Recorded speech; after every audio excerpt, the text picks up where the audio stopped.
اشہد ان لا آسان درس قرآن مفتی طارق مسعود کے ساتھ۔ الحمد للہ نحمده ونصلی علی رسولہ الکریم۔ آج انشاءاللہ میں 28واں 29واں اور 30واں ٹھیک ہے، تینوں پارے ان کی جو منتخب آیات ہیں وہ آپ کے سامنے انشاءاللہ بیان کروں گا۔ اللہ تعالیٰ صحیح طرح سے کہنے کی، سننے کی، سمجھنے کی اور عمل کی توفیق عطا فرمائے۔ 28ویں پارے کی جو ابتدا ہے، قد سمع اللہ قول التی تجادلک فی زوجہا، سورہ مجادلہ سے شروع ہو رہی ہے۔ حضرت خولہ رضی اللہ تعالی عنہا کے شوہر نے انہیں یہ کہہ دیا تھا، انتی علیہ کا ظہری امی، تم مجھ پر ایسے ہو جیسے میری ماں کی پشت۔ تو ماں کے کسی بھی مقدس عضو سے تشبیہ دینا یہ عربی میں زہار کہلاتا تھا بیوی کو، کیونکہ ماں ایک مقدس رشتہ ہے تو اس کے کسی بھی عضو سے تشبیہ دینا، اس میں یہ نیت ہوتی تھی، عرب یہ سمجھتے تھے کہ یہ الفاظ جب کہہ دیے جائیں تو بیوی ماں کی طرح ہمیشہ کے لیے حرام ہو جاتی ہے، اس کو زہار کہتے ہیں، زہار۔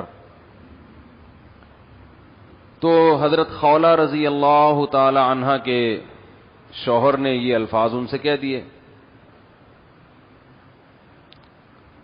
تو جب یہ الفاظ ان سے کہے تو وہ یہ سمجھنے لگیں کہ طلاق واقع ہو گئی ہے اور میں اپنے شوہر پر ہمیشہ کے لیے حرام ہو گئی۔ تو وہ نبی صلی اللہ علیہ وسلم کی خدمت میں آئیں، عرض کیا، یا رسول اللہ ایسے ہے، میرے چھوٹے بچے ہیں، میں اپنے شوہر کو نہیں چھوڑنا چاہتی، آپ اللہ سے دعا کریں کوئی میرے لیے گنجائش نکل آئے۔ تو آپ صلی اللہ علیہ وسلم نے فرمایا کہ میں تمہارے لیے کوئی گنجائش نہیں پاتا۔ پھر وہ دوبارہ آئیں، بار بار جب نبی کے پاس آئی ہیں اور بار بار آسمان کی طرف دیکھتی، اللہ سے فریاد کرتی کہ اللہ کوئی صورت نازل کر دے میرے لیے۔ تو نبی صلی اللہ علیہ وسلم بیٹھے ہوئے تھے، اچانک یہ صورت نازل ہوئی، قد سمع اللہ قول التی، تحقیق سن لی اللہ نے بات اس عورت کی، تجادلک فی زوجہا، جو آپ سے اپنے شوہر کے بارے میں جھگڑا کر رہی تھی۔ جھگڑے سے مراد ہے بار بار آنا، اس کو بھی قرآن نے جھگڑے سے تعبیر کیا، گویا کہ لڑ رہی تھی، حالانکہ وہ لڑ نہیں رہی تھی۔ جیسے کوئی بھیکاری کسی سے بار بار بھیک مانگے تو ہم کہتے ہیں بھائی تو لڑنے پہ آ گیا ہے، تو یہ قرآن کی اصطلاحات ہیں۔ تو ابراہیم علیہ السلام کے لیے بھی لفظ استعمال ہوا، یجادلونا فی قوم لوط، فرشتے جب لوط علیہ السلام کی قوم کو تباہ کرنے کے لیے آئے تو پہلے ابراہیم علیہ السلام کے پاس آئے، انہوں نے پوچھا کیسے آنا ہوا، کدھر جا رہے ہو؟ انہوں نے کہا کہ ہم اس لیے آئے ہیں کہ لوط علیہ السلام کی قوم کو تباہ کر دیں۔ تو وہاں بھی قرآن کے الفاظ ہیں، ابراہیم ہم سے قوم لوط کے بارے میں جھگڑنے لگے۔ حالانکہ ابراہیم علیہ السلام اللہ سے کیوں جھگڑیں گے بھائی، اللہ سے کوئی جھگڑا کر سکتا ہے؟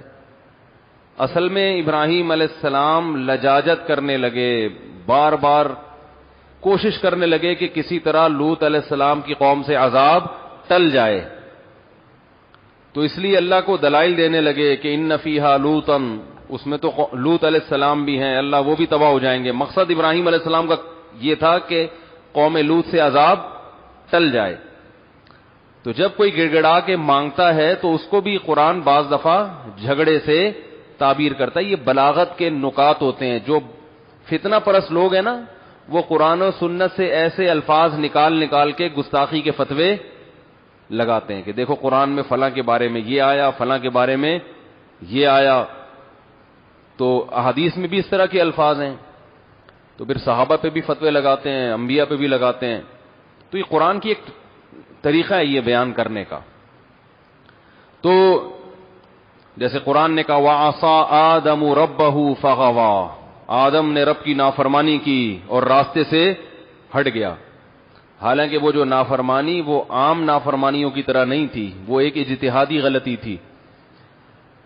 تو وہ جو صحابیاں تھیں بار بار جب نبی کے پاس آئیں تو اللہ نے آسمان سے آیتیں نازل کی. قد سمع اللہ، تحقیق سن لی اللہ نے بات اس عورت کی جو اپنے شوہر کے بارے میں اے نبی آپ سے جھگڑا کر رہی تھی. حالانکہ جھگڑا نہیں کر رہی تھی بلکہ بار بار آنا اور لجاجت کرنا کہ کوئی گنجائش نکال لیں. وتشتکی الی اللہ، اور شکایت کر رہی تھی اللہ سے، اللہ سے کہہ رہی تھی اللہ کوئی گنجائش پیدا کر دے. واللہ یسمع تحاورکما، اللہ تمہاری سرگوشیوں کو سنتا ہے. اللہ دیکھ رہا تھا کیا ہو رہا ہے، بے شک اللہ سننے والا اور دیکھنے والا ہے. پھر اللہ نے آگے آیتیں نازل کی. الذین یظاہرون منکم من نسائہم، جو لوگ اپنی بیویوں سے زہار کرتے ہیں تو وہ عورتیں ان کی حقیقت میں ماں نہیں بن جاتی، لیکن یہ ناجائز جملہ ہے، گناہ ہے، اس سے طلاق واقع نہیں ہوگی. مگر اس جملے کی روک تھام کے لیے اللہ نے قانون نازل کر دیا کہ جو اپنی زوجہ کو ایسا الفاظ کہے گا تو وہ اپنی بیوی کے قریب نہیں جا سکتے جب تک کہ ایک غلام آزاد نہ کر دیں. اور جس کے پاس غلام نہ ہو تو وہ کیا کرے گا؟ 2 مہینے کے لگاتار روزے. اور جس کے جسم میں روزہ رکھنے کی بھی طاقت نہ ہو تو اللہ فرماتے ہیں فَإِطْعَامُ 60 مسکینہ، 60 مسکینوں کو 2 ٹائم کا کھانا کھلا دے تو بیوی کیا ہو جائے گی؟ حلال ہو جائے گی. تو وہ خوش ہو گئی، ان کے میاں نے کفارہ ادا کیا اور اپنے شوہر کے ساتھ رہنا شروع کیا. اس واقعے سے ہمیں چند باتیں پتہ چلتی ہیں. پہلی بات یہ کہ بیوی کے حلال و حرام ہونے میں مخلوق کے فتوے کا کوئی دخل، بولو بھائی، نہیں. وہ صحابیہ بار بار نبی کے پاس آ رہی ہیں کہ میں اپنے شوہر پہ کوئی گنجائش نکالیں. آپ کیا فرما رہے ہیں؟ میرے پاس گنجائش نہیں ہے، میرے پاس گنجائش نہیں ہے. کیوں؟ آپ یہ جانتے تھے کہ بیوی اس الفاظ کے بعد حلال ہے یا حرام، یہ میرا کام نہیں ہے، یہ کس کا کام ہے؟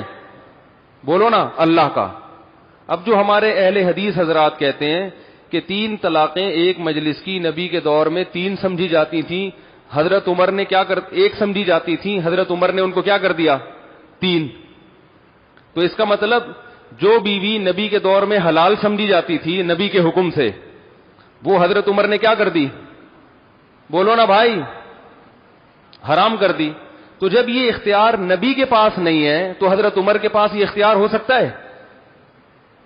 قاری خلیل الرحمان صاحب کا میں دیکھ رہا تھا کلپ، بول ٹی وی میں بڑے دھڑلے کے ساتھ کہہ رہے تھے کہ نبی صلی اللہ علیہ وسلم کے دور میں ایک مجلس کی 3 طلاقیں ایک سمجھی جاتی تھیں. ایک تو افسوس اس پر ہوتا ہے کہ حدیث کا ترجمہ غلط.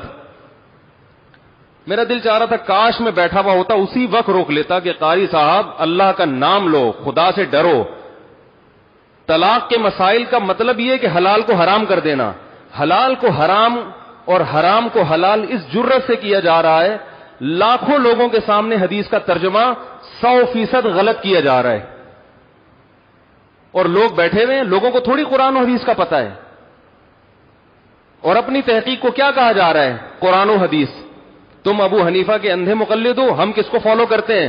قرآن و حدیث کو. یہ قرآن و حدیث ہے آپ کے پاس کہ آپ حدیث کا ترجمہ غلط کر رہے ہو. یہ کون سی حدیث میں لکھا ہے کہ نبی کے دور میں ایک مجلس کی 3 طلاق ایک سمجھی جاتی تھی؟ یہ کہاں لکھا ہوا ہے؟ یہ ایک مجلس کا لفظ آپ نے کہاں سے ایڈ کر دیا؟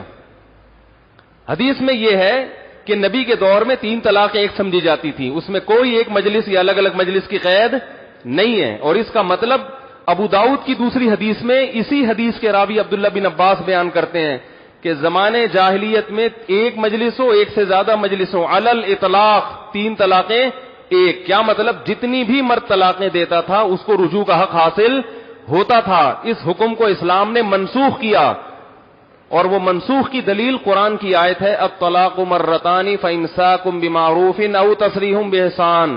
طلاقیں 2 مرتبہ ہیں، اس کے بعد رکھنا ہے یا چھوڑنا ہے. فإن طلقها، اگر تیسری دے دی فلا تحل له من بعد، تو تیسری کے بعد بیوی حلال نہیں ہے، چاہے وہ فوراً دی ہو یا بعد میں دی ہو. قرآن نے یہ فرق نہیں کیا، اسی مجلس میں دی ہو یا اگلے سال دی ہو، کوئی فرق نہیں کیا قرآن نے.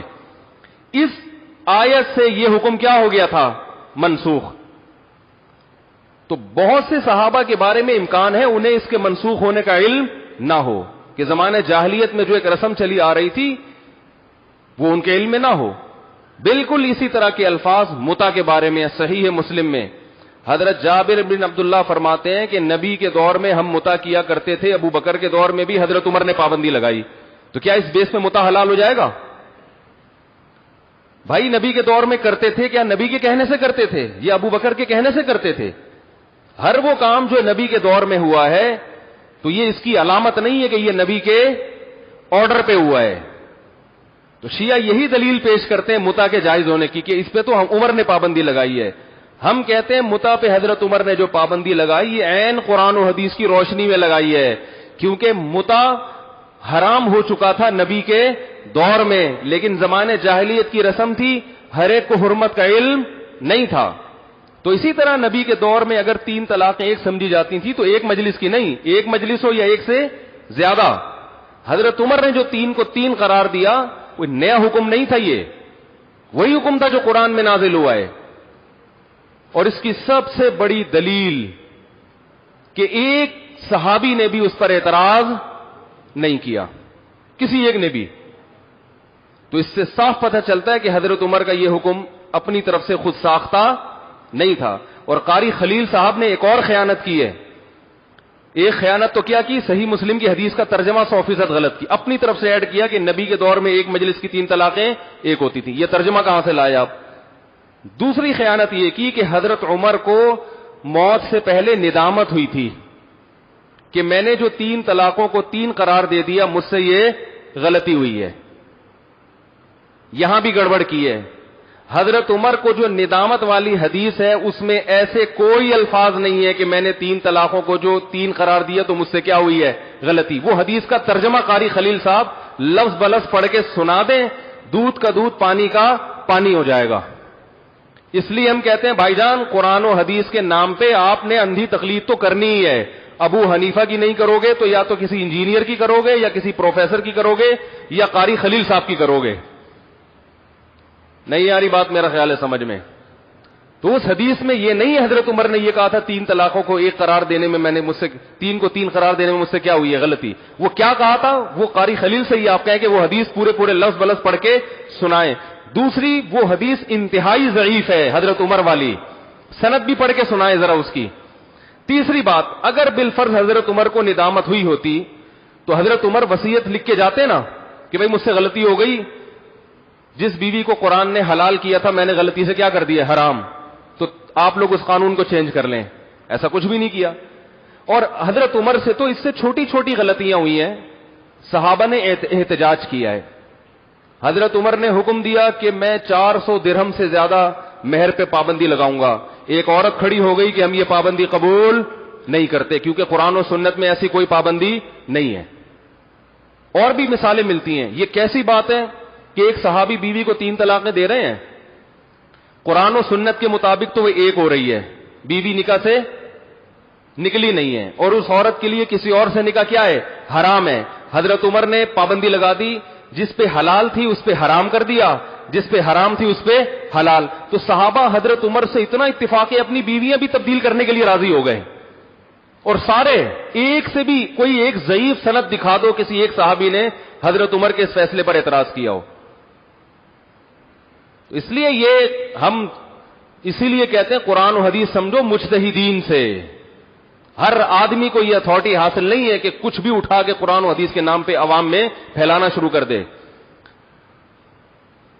تو اپنی طرف سے جو تحقیقات آ رہی ہیں نا, کہتے ہیں بڑے فخر کرتے ہمارا کوئی فقہ نہیں ہے. تو ابو حنیفہ کو کبھی کوئی فقہ نہیں تھا, امام شافعی کا بھی کوئی فقہ نہیں تھا. آزاد تحقیقات کی ہیں انہوں نے. اب جب انہوں نے آزاد تحقیقات کر لی تو آپ انہی میں سے کسی ایک کو فالو کرو. ہر آدمی اخپل طریقے سے تحقیق کرے گا آزاد فقہ تو اس امت میں 1 ارب 22 کروڑ فقہ وجود میں آ جائیں گے. امت متحد نہیں ہوگی. ہر آدمی آزاد, میرا کوئی مسلک نہیں ہے. تو پھر مسلک یہ نہیں کہ سارے مسلک سمٹ جائیں گے, سینکڑوں لاکھوں مسلک پیدا ہو جائیں گے جو کہ ہو رہے ہیں. تو اس لیے فرقہ پرستی ختم کرنے کے نام پہ فرقہ پرستی طبیعت کے ساتھ پھیلائی جا رہی ہے. تو یہ جو زہار کی آیتیں ہیں وہ صحابیہ بار بار نبی کے پاس آ کے کہہ رہی ہے کوئی گنجائش پیدا کریں. آپ صلی اللہ علیہ وسلم فرما رہے ہیں کوئی گنجائش نہیں ہے, کیونکہ حلال و حرام کرنا میرا کام نہیں, اللہ کا کام ہے. اللہ نے آسمان سے آیتیں نازل کر دی اور بتا دیا کہ کفارہ ادا کر لو، بیوی کیا ہو جائے گی؟ حلال ہو جائے گی، کیونکہ یہ طلاق نہیں ہے بلکہ یہ کیا ہے؟ زہار ہے. تو حضرت جب نبی کو اتھارٹی نہیں ہے، حضرت عمر کے پاس یہ اتھارٹی کہاں سے آ گئی کہ وہ سیاستاً کیا کر دیں؟ حرام بیوی کو حلال اور حلال کو حرام کر دیں. یہ کہتے ہیں سیاستاً کیا ہے. تو سیاستاً بیوی حلال حرام نہیں ہو سکتی. سیاست میں یہ تو ہو سکتا ہے کہ حضرت عمر کے پاس جب کوئی 3 طلاقیں دے کے آتا تو کوڑے لگاتے تھے، نبی کوڑے نہیں لگاتے تھے. تو یہ سیاست تو ہو سکتی ہے کہ ایک نئی سزا جاری کر دی جائے طلاق کی روک تھام کے لیے، طلاق کے حکام ہی کو چینج کر کے اس میں تبدیل. آج کوئی خلیفہ اٹھے اور کہے کہ میں 3 کو 1 بھی نہیں مانتا سیاستاً، تو اتھارٹی ہوگی اس کو؟ تو وہی حضرت عمر رضی اللہ تعالی عنہ کا فیصلہ. تو اہل سنت والجماعت کے ہاں قرآن و سنت کی وہ تشریح معتبر ہے جس پر خلفائے راشدین نے عمل کیا ہو. اس لیے ہم تراویح میں بھی یہی بات کہتے ہیں کہ اگر نبی صلی اللہ علیہ وسلم رمضان اور غیر رمضان میں 8 رکعتیں پڑھتے تھے، یقیناً پڑھتے تھے، اس سے مراد تراویح نہیں ہے، ورنہ حضرت عمر تراویح کی 20 رکعتیں شروع نہ کرتے اور پوری امت میں 20 کا رواج نہ ہوتا. آپ کہتے ہیں حضرت عمر نے 8 پڑھی ہے، موطا امام مالک، اس کے میں درجنوں دفعہ جواب دے چکا ہوں، وہ حدیث صحیح نہیں ہے. علامہ ابن حجر نے کہا اس حدیث سے استدلال درست نہیں ہے. خود موطا کے جو مؤلف ہیں وہ نہیں اس پر عمل کرتے 8 رکعت پر، کیونکہ حدیث مسترب ہے. اور پھر اگر حضرت عمر نے 8 شروع ہوتی، پوری روئے زمین پر اس وقت کہیں تو 8 ہو رہی ہوتی، کوئی صحابی تو عمل کر رہے ہوتے اس پر. تو دین قرآن و حدیث کی وہ تشریح جو صحابہ نے سمجھی. آپ ہر حدیث کی تشریح میں کسی صحابی کا عمل پیش کرو کہ انہوں نے یہ کیسے سمجھا. تو ایک اہل حدیث سے اس بارے میں میری بات ہوئی یہی طلاق کے مسئلے میں. میں نے کہا قرآن میں کہاں لکھا ہے ایک مجلس کی 3 طلاقیں ہوتی ہیں، ایک ہوتی ہیں؟ انہوں نے کہا قرآن کو نبی نے زیادہ سمجھا یا آپ نے؟ میں نے کہا اچھا، نبی کی حدیث کو صحابہ نے زیادہ سمجھا یا آپ نے؟ کسی ایک صحابی کا ایک فتویٰ دکھا دو کہ 3 طلاقوں کو ایک کہا ہو کسی ایک صحابی نے. تو یہ سب ہوائی باتیں. تو قرآن و حدیث کی اسی تشریح کو ماننا ہے جو کس کی ہے؟ جو صحابہ، تابعین، ائمہ اربعہ کی تشریحات ہیں. اور ہر آدمی جو اخفل طریقے سے اٹھ کے حدیثوں کے نمبر یاد کر کے، آپ کو تو یہ بھی نہیں پتا ہوتا کہ یہ ترجمہ بھی صحیح کر رہا ہے کہ نہیں کر رہا. اور ٹی وی میں ہر طرح کے لوگ بیٹھے ہوتے ہیں، وہ کھلے عام لوگوں کو حدیث بتا رہے ہیں کہ ایک مجلس کی 3 ایک ہوتی ہیں. حدیث میں آتا کوئی اٹھ کے بولنے والا نہیں ہے کہ کون سی حدیث ہے جہاں لکھا ہوا ایک مجلس کی 3 ایک ہوتی ہیں. تو کہاں سے کہاں بات چلی گئی. تو ان صحابیہ نے، اچھا ایک اور دلیل یہ لوگ یہ بھی دیتے ہیں، اسی آیت سے پتہ چلتا ہے، موضوع آ گیا نا آیتیں. یہ لوگ یہ کہتے ہیں 3 طلاقیں اکٹھی دینا حرام ہے. تو حرام جو کام ہے وہ نافذ نہیں ہوتا. جیسے کہ زہار کو قرآن کہہ رہا ہے کہ زہار کرنا ایک بری چیز ہے، تو اسی وجہ سے زہار سے طلاق نہیں ہوئی. یہاں بھی خلط ملط کیا جاتا ہے. زہار سے طلاق واقع نہیں ہوئی، لیکن اس کا ایک شرعی حکم مرتب ہوا کہ بیوی حرام ہو گئی. جب تک کفارہ ادا نہیں کرو گے بیوی کیا رہے گی؟ حرام. پتہ چلا ایک چیز ناجائز ہوتی ہے، ناجائز ہونے کے باوجود اس کا شرعی حکم اس پر مرتب ہوتا ہے، وہ کلعدم نہیں ہوتی. تو 3 طلاقیں اکٹھی دینا بھی ناجائز ہے، لیکن اس کا جو شرعی حکم ہے وہ اس پر مرتب ہوگا. تو اب میں آگے چلتا ہوں، یہ درمیان میں گریبیاں چلتی رہتی ہیں بیانات میں. تو بہرحال وہ صحابیاں آئیں، انہوں نے عرض کیا یا رسول اللہ گنجائش. تو اللہ تعالی نے ہمیشہ کے لیے قانون نازل کر دیا. ایک علمی نقطہ تو یہ پتا چلا کہ حلال و حرام کا پیغمبر کو اختیار نہیں ہے، تو حضرت عمر کو اختیار کہاں سے؟ دوسرا علمی نقطہ اس آیت سے یہ پتا چلا کہ زہار ناجائز ہے، اس کے باوجود شرعی حکم اس پر مرتب ہو رہا ہے. تو 3 طلاقیں بھی ناجائز ہیں مگر اس کا شرعی حکم اس پر مرتب ہوگا. یہ دوسرا علمی نقطہ. تیسرا علمی نقطہ وہ یہ پتا چلتا ہے کہ بعض دفعہ میاں چپکے سے بیوی کو طلاقیں دے دیتے ہیں. میاں بیوی کمپرومائز کر کے ہضم کر جاتے ہیں. یہ صحابیہ کو جب ان کے میاں نے طلاق دی وہ چین سے نہیں بیٹھی کہ نہیں بھائی میں محمد صلی اللہ علیہ وسلم سے فتویٰ لیے بغیر اپنے شوہر کے پاس نہیں جاؤں گی. یہ تقوی کی علامت ہے. ان کا جب بڑھاپا تھا انہیں صحابیہ کا، تو حضرت عمر رضی اللہ تعالی عنہ کا دور حکومت تھا، یہ بوڑھی ہو گئی تھی. تو اللہ نے اس تقوی کی برکت سے کیسا نوازا دیکھیں. حضرت عمر رضی اللہ تعالیٰ عنہ کہیں چلے جا رہے تھے، ان صحابیہ نے آپ کو روک کے پوچھا اے عمر آپ یوں ہو، آپ ایسے ہو، آپ یہ نہیں کر رہے، آپ وہ نہیں کر رہے، جیسے حکمرانوں کو کہا جاتا ہے نا اپنی شکایتیں. تو حضرت عمر کے خادم تھے، انہوں نے کہا چلیں بوڑھی عورتیں، سن لیا. لیکن جب وہ بولے ہی جا رہی تو انہوں نے فوراً ان کو ٹوکا کہ آپ نے کچھ زیادہ کہہ دیا، یہ امیر المومنین ہے. حضرت عمر نے ان کو خاموش کرایا اور فرمایا خاموش رہو، یہ وہ عورت ہے جس کی بات اللہ نے آسمانوں سے سنی ہے اور آیتیں نازل کی ہیں، قد سمع اللہ قول التی تجادلک فی زوجہا، تحقیق سن لی اللہ نے اس کی بات جو اے نبی آپ سے اپنے شوہر کے بارے میں جھگڑا کر رہی تھی. تو کہا اللہ نے جس کی 7ویں آسمان پہ بیٹھ کے بات سنی ہو، عمر اس کی بات کیوں نہ سنے. اور فرمایا کہ اگر یہ عشاء سے لے کے فجر تک بھی مجھے کہتی رہے گی، حالانکہ وہ تو بولتی جا رہی تھی جیسے بوڑھی عورتیں ہوتی ہیں، تو عمر فجر تک ان کی بات سنتا رہے گا. تو یہ تقوی کی برکت تھی کہ یہ مقام ملا. تو اس سے ہماری خواتین کو سبق ملتا ہے، بھائی اگر میاں نے طلاق دے دی ہے تو پتلی گلی سے نکل لو، کمپرومائز کر کے مت بیٹھو. جب تک کوئی فتویٰ نہ مل جائے، علماء سے اس کے بارے میں رہنمائی نہ مل جائے کہ طلاق ہوئی ہے کہ نہیں ہوئی ہے، آرام سے مت بیٹھو. یہ حلال و حرام کا معاملہ ہے. اگر زوجہ کو طلاق ہو گئی ہے تو پھر آگے زنا ہوگا. تو بہت سے کیسز ایسے ہیں میاں بیوی آپس میں مکمکہ کر لیتے ہیں، میرے منہ سے غلطی سے نکل گئی تھی، غصے میں نکل گئی تھی، اب چپ کر کے کیا کرو، آرام سے بیٹھ جاؤ. ایسا نہیں ہے، آپ کو پوچھنا پڑے گا. چوتھا علمی نقطہ اس سے یہ پتہ چلتا ہے کہ کسی مفتی کے پاس جب طلاق کا کیس آتا ہے تو اس پر لازم ہے کہ وہ قرآن و حدیث کی روشنی میں صحیح جواب دے. طلاق دینے والے کے جذبات اور اس کی مجبوری سے متاثر بولتے کیوں نہیں بھائی نہ ہو. جیسے بعض دفعہ ایسا ہوتا ہے مفتیان کرام کے، ایک مولانا صاحب تھے، انہوں نے مجھے خود بتایا کہ میرے پاس ایک کیس آیا، بیوی بہت رو رہی تھی، مجھے 3 طلاقیں ہو گئی ہیں، میرے بچے ہیں، ہائے ہائے میں مر رہی ہوں، میں یوں. تو کہہ رہے میں نے اس کو بولا اہل حدیث سے فتویٰ لے لو. کہہ رہے مجھے اس پہ ترس اتنا آیا. میں نے کہا حلال و حرام کرنے کی اتھارٹی آپ کے پاس ہے. جب اللہ نے گنجائش نہیں رکھی، اور میں نے کہا اہل حدیث کے جو دلائل ہیں ان کا تو میں نے ان کو جواب دیا، وہ قرآن و حدیث کی روشنی میں اہل حدیث کا فتویٰ 3 طلاق کے بارے میں بالکل غلط ہے. میں نے کہا کوئی ایک صحابی کا ایسا فتویٰ نہیں ہے، اور وہ جو حدیث ہے اس کا یہ مفہوم ہی نہیں ہے. تو کہہ رہے یار بڑا ترس آ رہا تھا. میں نے کہا ترس آئے رو رو کے پاگل ہو جاؤ، مفتی بات وہی کرے گا جو کس کی ہے، اللہ کی. آپ صلی اللہ علیہ وسلم سے زیادہ رحم دل کوئی ہو سکتا ہے؟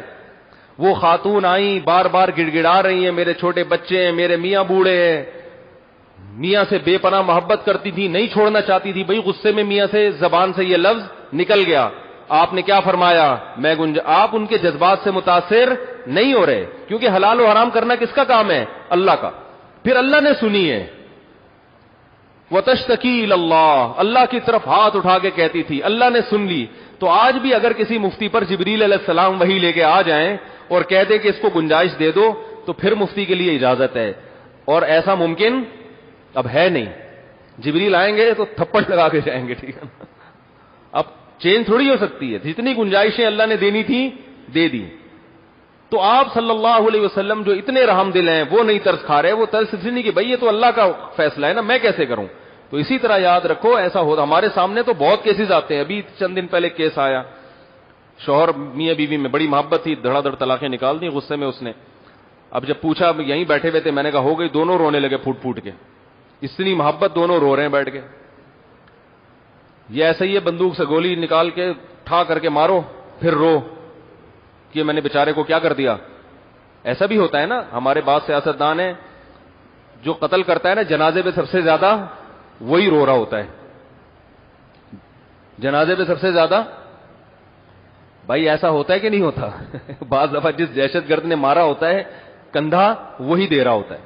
تو یہ جو 3 طلاقیں دے کے میاں رو رہا ہوتا ہے نا، اس کو 2 تھپڑ لگایا کرو کھینچ کے نالائق کو. یہ سیاستن بھی روتے ہیں تاکہ ہمارے اوپر بلی نہ آئے. روئیں گے دھوئیں گے، سسرال کا دباؤ بھی کم ہوگا، لوگ بھی کہیں گے بیچارے کے منہ سے غلطی سے نکل گیا، اب اس کو ندامت ہے، ہائے ہائے، کہیں گے چلو فتویٰ مل گیا، حرام ہو گئی یار کیا کریں اب بس غصہ میں. تو بھائی کیوں نکالا غصے سے؟ غصے میں تھپڑ مار دیتے، اس کی تلافی ہو سکتی ہے. آپ کے بھی لگ جاتا ہے ایک آدھ. ہر چیز کی تلافی غصے میں ہو سکتی ہے. بندوق کی تلافی ہے؟ بولو نا. تو طلاق کی بھی تلافی نہیں ہے. ثلاث جدہن جد وہزلہن جد. صحیح حدیث ہے. 3 چیزیں ایسی ہیں جن کی حقیقت بھی حقیقت اور مذاق بھی حقیقت. اور شریعت کی یہ حکمت ہے، کیونکہ اگر اس طرح غصے میں اور مذاق میں طلاقوں کو شریعت کنسیڈر نہیں کرتی تو طلاق کے لفظ کو کھیل بنا لیا جاتا. طلاق نے دیتے عورت سمجھتی اب میرا نکاح ختم ہو گیا، کہیں اور نکاح کرنا چاہتی. وہ کہتے میں تو رو رہا تھا، میں تو غصے میں، میں تو آپ کو پتا ہے میں تو پاگل ہو جاتا ہوں غصے میں، میں تو باولا ہو جاتا ہوں, میرا تو دماغ خراب ہو جاتا ہے. بیوی کہے گی ہاں خراب تو ہوتا ہے آپ کا دماغ, یہ تو میں نے کئی دفعہ دیکھا ہے. کس کا دماغ خراب نہیں ہوتا غصے میں بھائی؟ کون نارمل ہے آج؟ غصے میں دماغ سیٹ ہو تبھی تو انسان, وہ تو فرشتہ بن جائے بھائی. کسی کا غصے میں دماغ خراب نہ ہو, بالکل صحیح ہو, وہ تو پھر اس کو تو پیغمبر کی حلم سے حلم ملا ہے اس کو, ٹھیک ہے نا, اس کو تو لیڈر بنا دینا چاہیے قوم کا. تو سارے ہی بہک رہے ہیں غصے میں, اور جو غصے میں الٹی سیدھی حرکتیں کرے گا, دیکھو غصے میں آپ گاڑی میں جا رہے ہیں اور آپ نے 2-4 بندے بھیڑ دیے غصے میں کہ ایسی کی تیسی, کورونا کی وجہ سے میں ٹینشن میں آیا ہوں, آج لاک ڈاؤن 2 منٹ کے لیے ختم ہوا ہے تو میں بھیڑتا ہوا جا رہا ہوں, ہوتا ہے نا ایسے, تو کوئی معاف کر دے گا آپ کو؟ بھائی میرا جھگڑا ہوا تھا, میں بیوی سے جھگڑا ہوا تھا, اب آپ بتاؤ اگر میں, جب جھگڑا ہوتا ہے تو غصے میں آدمی نکلتا ہے, تو 2-4 بندے اگر آ گئے تو میرا کیا قصور ہے؟ تو غصہ پوری دنیا میں کسی قانون میں بھی غصہ ایک کوئی عذر کسی قانون میں سمجھا نہیں جاتا. دنیا میں کوئی قانون بتاؤ کہ کہیں امریکہ میں, جاپان میں کوئی آدمی عدالت میں گیا کہ میں نے غصے میں یہ کام کیا ہے, لہذا عدالت اس کو چھوڑ دے یا سزا کم کر دے, کہ جس نے آرام سے ہنسی خوشی کسی کو قتل کیا ہے وہ تو لٹکے گا, جو غصے میں پاگل ہو گیا تھا وہ لٹکے گا نہیں, اس کو عمر قید دی جائے گی. کوئی فرق ہے؟ دنیا کے کسی قانون میں آپ کے غصے سے نکلے ہوئے الفاظ کلعدم نہیں ہے. غصے میں کلمہ کفر زبان سے بولو گے کیا ہو جاؤ گے؟ کافر. شیطان نے غصے میں ہی تو بولا تھا میں سجدہ نہیں کروں گا. او بھائی جان کیا ہو گیا, بات سمجھ میں کیوں نہیں آ رہی؟ دیکھو شیطان کے ساتھ کیا تھا, دماغ بھنوٹ ہو گیا تھا نا اس کا. شیطان نے, جب اللہ نے شیطان کو کہا سجدہ کرو, شیطان نے کہا نہیں کروں گا. یہاں تک تو نارمل حالت تھی شیطان کی, بھائی یہ مجھے مٹی سے بنایا, یہ کس سے؟ آگ سے. دلائل دے رہا ہے اگرچہ غلط ہیں, لیکن کوئی تو دلیل دی نا اس نے, اگرچہ غلط دلیل دی. اللہ نے کہا نکل جا, دربار سے نکل جا. اب شیطان کو آ گیا کیا, اب آگے جتنی باتیں کر رہے ہیں نا وہ بالکل ہی بہکی ہوئی, بجائے اس کے کہ وہ یہ کہتا کہ اللہ تو مجھے نکال رہا ہے, میں معذرت کرنے کے لیے تیار, میں معافی, یہ تو بہت ہی زیادہ ہو گیا, میں نے تو ایک لاجک پیش کی تھی کہ یہ آگ سے, میں آگ سے, یہ مٹی سے کیسے سجدہ کروں؟ تو اللہ نے کہا نکل جا. اس کو آ گیا غصہ, اس نے کہا اس آدم کی وجہ سے میری بے عزتی ہوئی ہے, تو مجھے مہلت دے قیامت تک, فبعزتی کا, تیری عزت اور جلال کی قسم. غصے میں آدمی قسمیں اٹھاتا ہے نا, کہتے ہیں نا مجھے تیرے سر کی قسم اب تو میں یہ کر کے چھوڑوں گا, تیری عزت اور, کیونکہ شیطان کو پتا تھا اس وقت اس سے بڑی قسم کوئی ہو نہیں سکتی, سب سے بڑی قسم اٹھائی, تیری عزت اور جلال کی قسم, لأغوینہم اجمعین ثم لآتینہم من بین ایدیہم ومن خلفہم وعن ایمانہم وعن شمائلہم. دائیں سے بھی, بائیں سے بھی, آگے سے بھی, پیچھے سے بھی, ہر طرف سے آ کے ان کو گمراہ کروں گا, تیری عزت اور جلال کی قسم.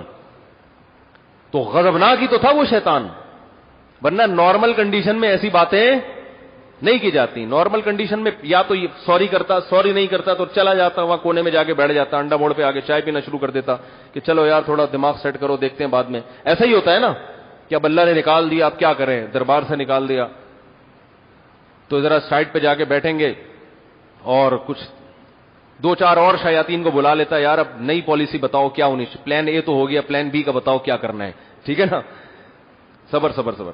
تو ان کو بولے آدھے گھنٹے بعد, تو کوئی نئی پالیسی بناؤ, کوئی ایسا پروگرام نہیں, مشورہ کر لیتا اور 2-4 شتونگڑے جمع کر کے, ٹھیک ہے نا. یا اگر گمراہی کرنا تھا تو اللہ سے یوں کہہ دیتا کہ شیطان کو دربار سے جب اللہ نے نکالا تو شیطان کہتا بچو آدم علیہ السلام کو کہتا تمہاری وجہ سے ایسا ہوا ہے, اے آدم تیری وجہ سے ایسا ہوا, میں نہ تجھے چھوڑوں گا نہ تیری اولاد کو, بس اتنا کہہ دیتا. نہیں, اللہ سے کہہ رہے فبعزتی کا, تیری عزت اور جلال کی قسم, اور گمراہ کروں گا یہ لفظ نہیں, جو جتنا مبالغہ کر سکتا تھا نا کیا اس نے. تم ضرور بھی ضرور آؤں گا, من بین ایدیہم, سامنے سے بھی اٹیک کروں گا, پیچھے سے بھی اٹیک کروں گا, دائیں سے بھی بائیں سے بھی, ہر طرح سے. اور چیلنج کر رہا ہے کہ یہ جو میں کروں گا نا اس کا ریزلٹ پہلے بتا رہا ہوں, کیونکہ جب انسان بہت پاورفل حملہ کرنے کا ارادہ کرتا ہے تو اسے پتا ہوتا ہے کہ ریزلٹ یہ نکلے گا, پورا نہیں نکلے گا تو اتنا تو نکلے گا. بھائی ہم پھڈا کرنے جا رہے ہوں, ہم کہتے ہیں بھائی میں جا رہا ہوں, میں 2-3 چماٹ لگاؤں گا, آگے پتہ نہیں کیا ہو, بھائی میرا جو فرض ہے میں ادا کر لوں گا. یہ کہتے ہیں نا. لیکن آپ نے ارادہ کیا کہ میں ایسا سخت حملہ کروں گا کہ آپ کو پتا ہے کہ اس کا ریزلٹ 100% نہ نکلا تو 70% تو نکل ہی جائے گا. تو یہ پھر یہ چیلنج آپ جب کرتے ہیں جب آپ کو اپنے اٹیک کا اندازہ ہوتا ہے کہ بہت پاورفل اٹیک کرنے جا رہا ہوں میں. چھوٹا موٹا اٹیک کیا ہو گیا بول لیا کرو نا یار, چھوٹا موٹا اٹیک نہیں کروں گا. تو شیطان نے کہا کہ میں دائیں سے بائیں سے آگے سے پیچھے سے ہر طرف سے اتنا پاورفل اٹیک کروں گا کہ اللہ تو یہ بات ابھی لکھ لے, لا تجد اکثرہم شاکرین, اکثر ان میں سے تیرا کھائیں گے مگر شکر ادا نہیں کریں گے, یہ لکھ لے تو. اور قرآن نے کہا کہ وَلَقَدْ صَدَّقَ عَلَيْهِمْ إِبْلِيسُ ظَنَّهُ, شیطان نے جو دعویٰ کیا تھا انسانوں میں اس دعوے کو سچا پایا. یہ قرآن کے الفاظ ہیں. واقعی اکثر لوگ کہاں جائیں گے؟ جہنم میں. تو یہ ساری باتیں نارمل حالت میں ہوتی ہیں؟ بولو نا بھائی, یہ غصے میں ہی ہیں. تو اللہ نے یہ نہیں کہا کہ چونکہ تو بہت زیادہ غصے میں آیا ہوا ہے فرشتوں سے کہا اس کو ذرا ٹھنڈا پلاؤ یہ نارمل ہو جائے, ٹھیک ہے نا. اور یا جہنم میں جب شیطان کو ڈالا جائے گا تو شیطان کہ اللہ میرا چونکہ دماغ بالکل ہی غصے میں آؤٹ ہو گیا تھا تو اب میں غصے میں کہہ رہا تھا اور تو سیریس ہی ہو گیا, ٹھیک ہے نا, تو مجھے جہنم میں ڈال رہا ہے, تو یہ مان لے گا اللہ تعالیٰ. اسی لیے کہتے ہیں غصہ جو ہے نا اس پہ کنٹرول کرنا سیکھو. ہماری شریعت نے بار بار جو غصے کے بارے میں, ایک صحابی آئے نبی سے عرض کیا یا رسول اللہ کوئی نصیحت کریں, آپ نے فرمایا لا تغضب, غصہ مت کرو. پھر آئے یا رسول, پھر پوچھا کوئی نصیحت کریں, فرمایا لا تغضب, غصہ مت کرو. بار بار پھر پوچھا فردد مرارا, نبی اسی بات کو بار بار دہراتے رہے. غصہ ہر برائی کی جڑ ہے. تو یہ نہیں کہ اب غصے میں طلاقوں کو کالعدم قرار دے دیا جائے. کس کے پاس تھرمامیٹر ہے لگا ہوا ہے کہ جو چیک کرے گا؟ اہل حدیث حضرات یہاں بھی بڑی گڑبڑ کرتے ہیں, وہ غصے کی طلاق کو بھی نہیں مانتے اور حدیث پیش کرتے ہیں لا طلاق ولا عتاق فی اغلاق, حالانکہ اس کا تعلق غصے کی طلاق سے نہیں ہے. اغلاق کا ترجمہ یہ بنتا ہی نہیں ہے. تو وہ کیا ہے وہ پھر ٹاپک چینج ہو جائے گا, اس لیے میں اس پہ ابھی نہیں آ رہا. تو اس سے ہمیں یہ بھی پتا چلتا ہے بھائی مفتی کا کام کیا ہے, اللہ کا حکم لوگوں کے سامنے بیان کر دے. لوگوں کے جذبات سے متاثر ہونے کی مفتی کو اجازت نہیں. تو طلاق کے مسائل میں ایسا بہت ہوتا ہے, میاں بیوی رو رہے ہوتے ہیں ہائے یہ ہو گیا, تو مفتی صاحب کہتے ہیں تھوڑا سا نا سائڈ پہ چھاؤں میں آ کے الگ فتویٰ دے دیا ان کو. تو نہیں ہے, 3 ہو گئی ختم بھائی, رونا دھونا ہے جو بھی ہے رو لو, ان کے ساتھ بیٹھ کے پابندی نہیں ہے, لیکن حرام کو حلال کرنے کی اجازت نہیں ہے. تو یہ تیسرے علمی نقطے کی بات ہمیں پتہ چلتی ہے اس سبق سے. آگے چلتے ہیں. اچھا بھائی کہاں سے کہاں بات ہے, ایک ہی آیت میں پورا ٹائم ہو جاتا ہے. اسی 28ویں پارے میں اللہ تعالیٰ نے سورہ حشر کی آخری آیات نازل کی جن کی حدیث میں بڑی فضیلت وارد ہوئی ہے. یا ایھا الذین آمنوا اتقوا اللہ ولتنظر نفس ما قدمت لغد, اللہ سے ڈرو اور دیکھو آگے آنے والے کل کے لیے کیا کر رہے ہو. میں نے بیان میں کل بتایا تھا نا کہ وہ چائنیز قبر میں کیا کرتے ہیں, وہاں ہانگ کانگ میں بتایا تھا نا کہ وہ سونا اکٹھا کرتے ہیں اپنی قبر میں دفن کرانے کے لیے, یا ڈالر یا جو بھی کرنسی ہے. وہ کہتے ہیں اتنا ہم نے کمایا تو ہم کسی اور کو کیوں دیں. تو ہماری شریعت نے ہمیں بتایا ہے کہ قبر کے لیے جو وہاں کرنسی چلے گی وہ اعمال چلیں گے, صدقہ و خیرات والی کرنسی چلے گی. تو کل کے لیے کیا کرو, ڈالر اکٹھے کرنے کی بالکل ضرورت نہیں ہے.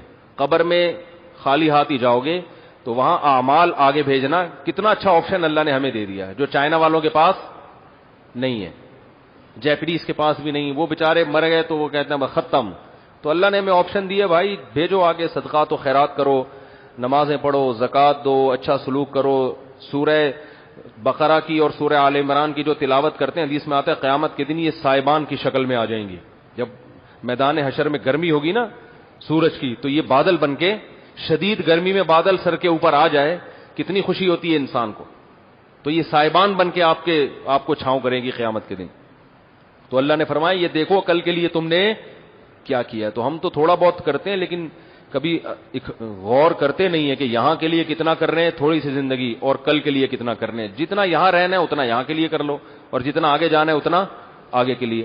لیکن ہو یہ رہا ہے کہ جتنا یہاں کے لیے کرنا چاہیے اتنا آخرت کے لیے کر رہے ہیں, جتنا آخرت کے لیے کرنا چاہیے اتنا یہاں کے لیے. یعنی منزل کے لیے وہ کچھ کر رہے ہیں جو سفر میں کرنا چاہیے تھا, اور سفر کے لیے وہ کچھ کر رہے ہیں جو منزل کے لیے کرنا چاہیے تھا. ایک آدمی جا رہا ہے اسلام آباد جانا ہے, وہاں رہنا ہے, اس کو وہاں فرنیچر بھی چاہیے, بیڈ بھی چاہیے, بہت ساری چیزیں چاہیے, گھر بھی چاہیے, ساری چیزیں چاہیے نا. اور ٹرین میں جب وہ سفر کر رہا ہے تو اس کو راستے کے لیے تھوڑا سا بوتل چاہیے پانی کی, کچھ پیسے چاہیے کہ راستے میں پکوڑے سموسے خرید کے کھا سکے, یہی ہے نا.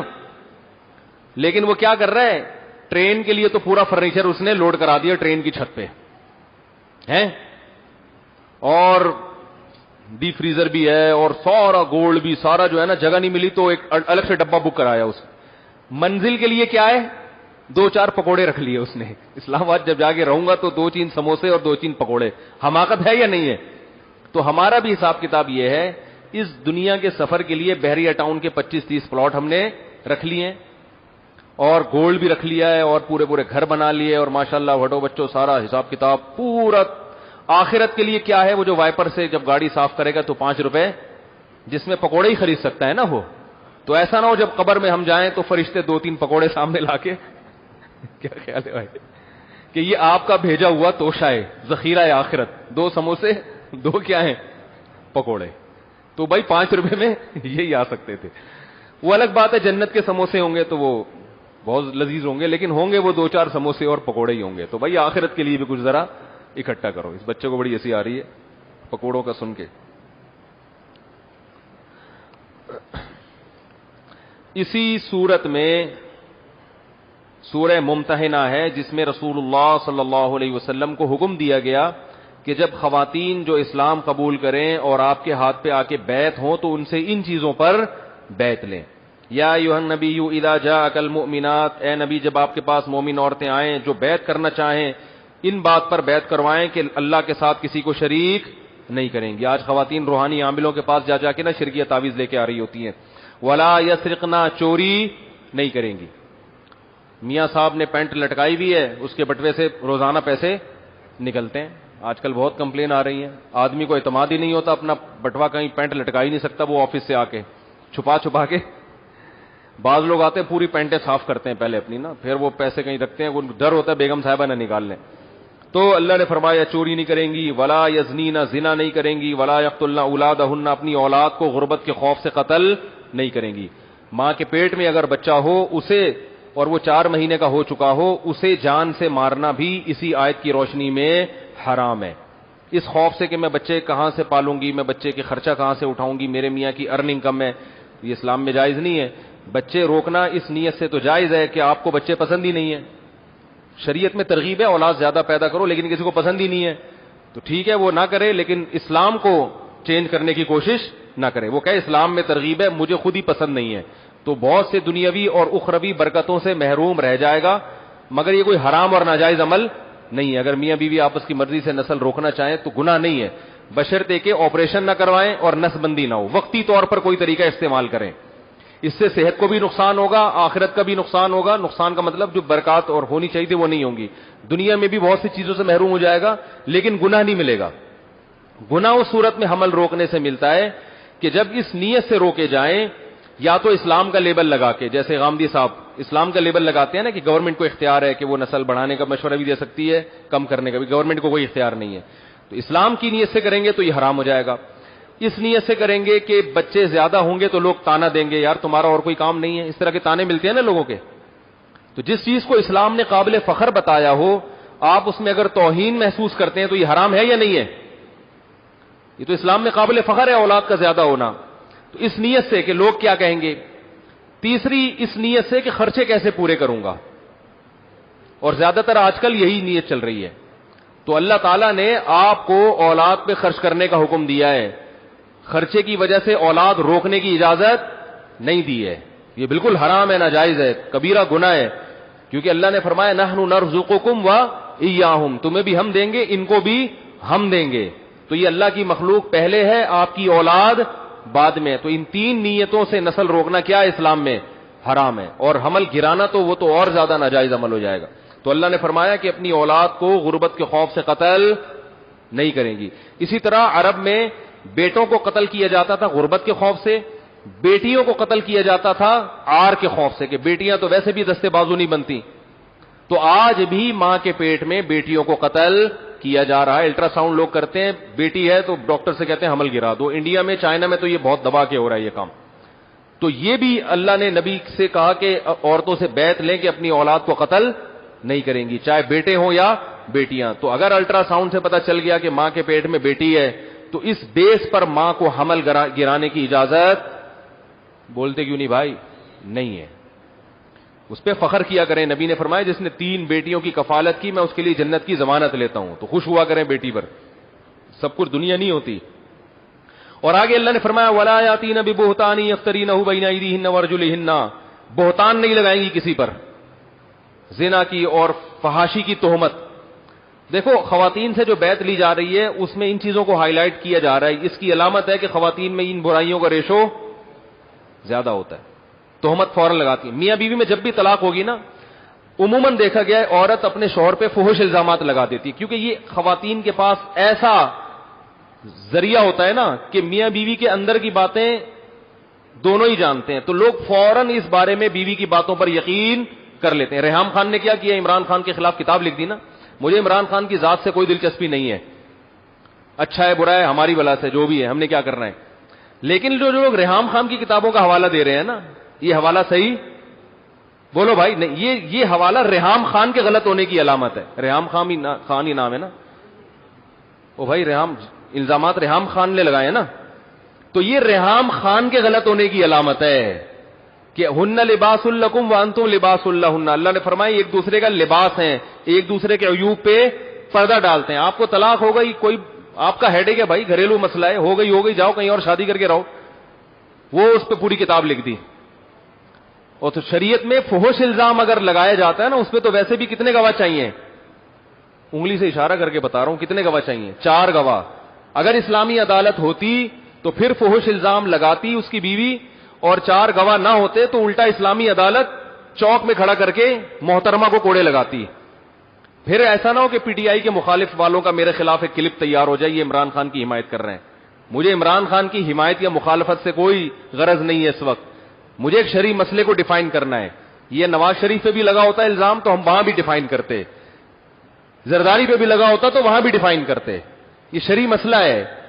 تو اللہ تعالیٰ نے اب نبی سے کہا کہ عورتوں سے بیعت کریں اس بات پر, صحابیات سے بیعت لے رہے ہیں کہ فحش الزام نہیں لگائیں گے. اس کا مطلب خواتین میں یہ ریشو زیادہ ہے کہ وہ شوہر کو ایسی کی تیسی کر دیتی ہے, اس کی تو لڑکیوں سے دوستی ہیں تو ہنس کے بات کرتا ہے, یہ تو یوں کرتا ہے. اور مرد عام طور پر بیوی پر فحش الزام نہیں لگاتے. اگر فحاشی ہو بھی نا تو مردوں میں دیکھا گیا ہے کہ وہ اس کو پی جاتے ہیں, بھائی جو ہے ہماری بلا سے, اس کی نجی زندگی ہے, ختم کہانی.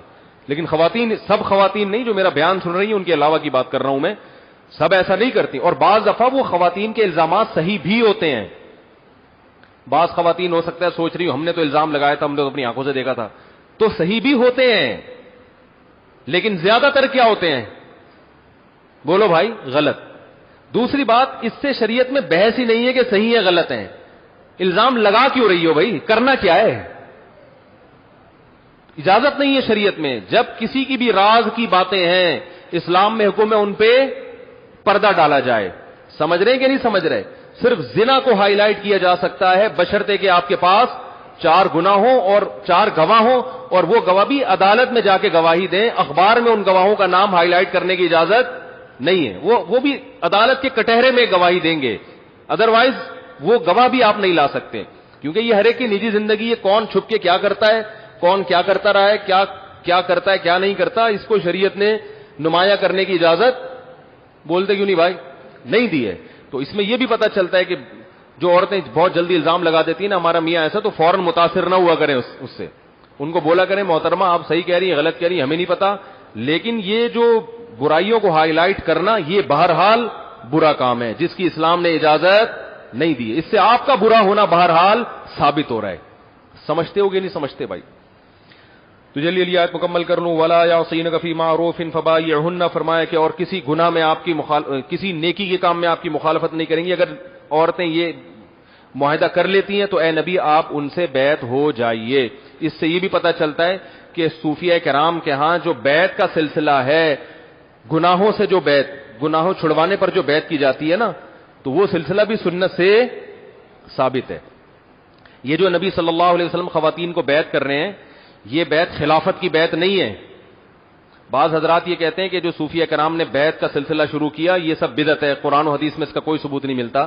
قرآن و حدیث میں اس کا ثبوت ملتا ہے کہ آپ صلی اللہ علیہ وسلم نے خلافت پر بیعت نہیں، اعمال پر بیعت کی ہے. میں اپنے شیخ مفتی رشید احمد صاحب سے بیعت ہوا تو حضرت نے ہم سے یہی بیعت کی کہ گناہوں سے بچیں گے، نماز کی پابندی ہوگی، عقیدہ توحید پر رہیں گے. یہ ساری چیزوں کی بیعت جو مشائخ کرتے ہیں یہ قرآن نبی صلی اللہ علیہ وسلم سے ثابت ہے. ایک اشکال ہو سکتا ہے کہ جب نبی صلی اللہ علیہ وسلم نے اعمال پر بیعت کی ہے تو صحابہ سے تو ثابت نہیں ہے کہ وہ لوگوں کو اعمال پر کیا کرتے تھے، اعمال پر بیعت کرتے. بعض حضرات یہ اعتراض کرتے ہیں بھئی یہ تو نبی کی خصوصیت ہے، نبی کے بعد حضرت ابوبکر نے خلافت پہ بیعت کی ہے، لوگوں سے اصلاحی تعلق پر بیعت نہیں کی. تو یہ جو صوفیہ کرام نے بعد میں یہ بیعت کا سلسلہ نکالا ہے یہ صحابہ سے ثابت نہیں ہے، اور جس حدیث پر صحابہ نے عمل نہ کیا ہو تو ہم کیوں اس پر عمل کریں؟ کوئی ہم صحابہ سے بھی آگے نکلنے کی کوشش کر رہے ہیں. یہ سوال سمجھ میں آیا کہ نہیں آیا؟ اس کا جواب یہ ہے کہ صحابہ اور تابعین کے دور میں جو اصلاحی بیعت نہیں تھی اس کی بڑی وجہ یہ تھی کہ خلافت والی بیعت اور اصلاحی تعلق والی بیعت ایک دوسرے سے خلط ملط ہو سکتی تھی، اور اس دور میں بغاوتوں کے بڑے خطرے تھے. جیسے سعودی عرب میں آج صوفیوں کو بھی بیعت کی اجازت نہیں ہے، صوفیہ کرام کو، کیونکہ حکومت کو ڈر ہوتا ہے کہ میرے خلاف کوئی خلافت میں بیعت تو نہیں ہو رہی، تو سعودی گورنمنٹ نے پابندی لگائی ہوئی ہے کیونکہ وہاں بغاوت کا خطرہ ہوتا ہے. سمجھ میں آ رہی ہے بات؟ تو صحابہ تابعین کے دور میں یہ خطرہ تھا کیونکہ بغاوتیں ہو رہی تھی نا، تو خطرہ تھا کہ بھائی کوئی بھی اگر اس طرح سے بیعت کرنا شروع کر دے گا تو ایسا نہ ہو کہ وہ خلافت کی بیعت ہو اور نام کس کا لیا جا رہا ہو، اصلاحی تعلق کا. تو انہوں نے سدا للباب یہ چیز کو بالکل کیا کر دیا، ختم. جب یہ خطرہ ختم ہو گیا، خلافتیں قائم ہو گئی، مضبوط ہو گئی، اور اب اتنی مضبوط خلافتیں قائم ہو گئی کہ صوفیہ کرام کو، علماء کرام کو یہ ڈر بالکل ختم ہو گیا کہ اب ہم اگر لوگوں سے اصلاحی تعلق کی بیعت کرواتے ہیں تو کوئی بغاوت نہیں ہوگی. تو پھر یہ سلسلہ دوبارہ شروع ہو گیا. سمجھ میں آئیے بات؟ تو آج جو صوفیہ کرام بیعت کرتے ہیں نا کہ ہاتھ میں ہاتھ دے کے، یا ریونڈ میں دیکھا ہوگا وہ کپڑے کے ذریعے بیعت کروا لیتے ہیں، تو اس پہ بعض لوگ بڑا مذاق اڑاتے ہیں کہ یہ دیکھو نئی بدعت ہے. تو کوئی بدعت نہیں ہے یہ، بشرطے کہ یہ اصلاحی تعلق ہی کی بیعت ہو. روحانی ٹوپی ڈرامے کی بیعت، جن چڑیل بھوت کی اور خامخواہ کی گدی نشینی کی جو ہو رہی ہوتی ہے آج کل، وہ نہ ہو. گناہوں یعنی آپ کسی بزرگ کے ہاتھ پہ بیعت کرتے ہیں کہ میں آپ سے ایگریمنٹ کرتا ہوں، معاہدہ کرتا ہوں کہ میں گناہوں سے فلاں فلاں جو بھی وہ آپ کی زبان سے کہلوائیں ان گناہوں سے بچوں گا، عقیدہ توحید پر رہوں گا، علماء سے محبت کروں گا، اور مجھے آپ پر اعتماد ہے، لہذا آپ جو گناہ مجھ سے نہیں چھوٹے گا تو آپ سے اس بارے میں رہنمائی لوں گا، آپ کو معالج بنا رہا ہوں. تو یہ بیعت نبی صلی اللہ علیہ وسلم سے بھی ثابت ہے، اور بعد میں پھر مشائخ نے اس بیعت کو شروع کیا. تو اس کے کوئی حرج نہیں ہے اس میں. البتہ یہ کوئی فرض واجب نہیں ہے کہ جو نہ کرے تو وہ جہنم میں جائے گا، ایسا کچھ نہیں ہے. اللہ تعالیٰ سمجھنے کی، عمل کرنے کی توفیق عطا فرمائے. وما علینا الا البلاغ.